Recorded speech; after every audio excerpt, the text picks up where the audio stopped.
highest him. level of service. Yeah, he's texting. Thank you very much. Next, Councilmember Whittum, would you like to Something speak your good, knowledge? After Sid Larry's The speech. chief of police. You'll notice I gave the shortest acceptance speech. I might use a little extra time.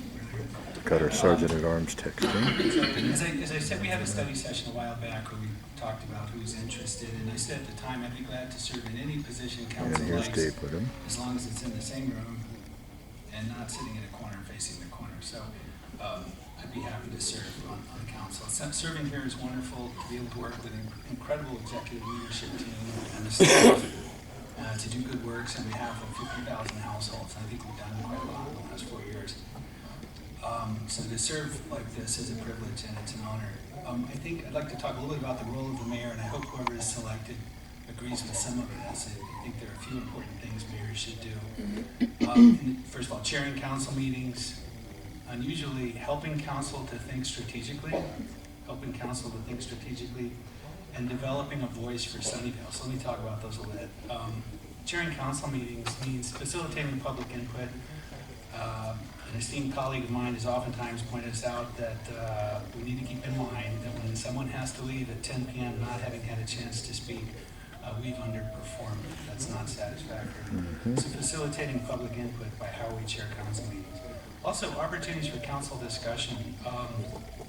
It's important to allow controversy to resolve through our discussion into consensus.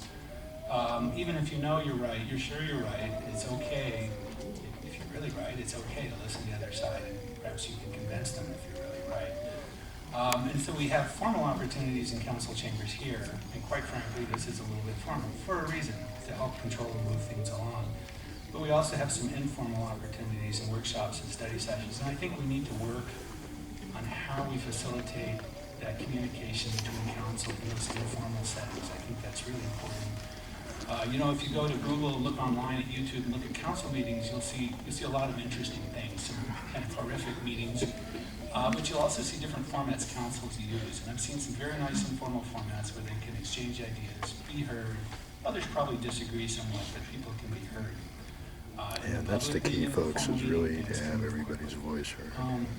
So informality can be employed in the right setting, and I think the mayor needs to facilitate folks to work together. I think Mayor Hamilton did a great job with that over the last 2 years, and I think the next mayor, frankly, will find that a big part of their job. That's a big part of their job, getting folks to work together. Build trust, develop rapport. One of the things I'm really excited about this group is that I really think that the capability for natural rapport with each other and working together is very high based on folks' life experiences. So, facilitating public input, chairing council meetings, running the meeting to the agenda. Those are critical things. Second thing, helping the council to think strategically. I think the mayor needs to remind and encourage and inspire council to think about long-term goals. Looking back in 20 years, what will we have done that the city will treasure and will say, wow, that was great long-term Yeah, plan. David's right on with the legacy idea in So it's up to 7 leaders generations. to initiate that, to support it, to promote it. And I'm going to sign And off they are right actually now. in the driver's seat, and I think that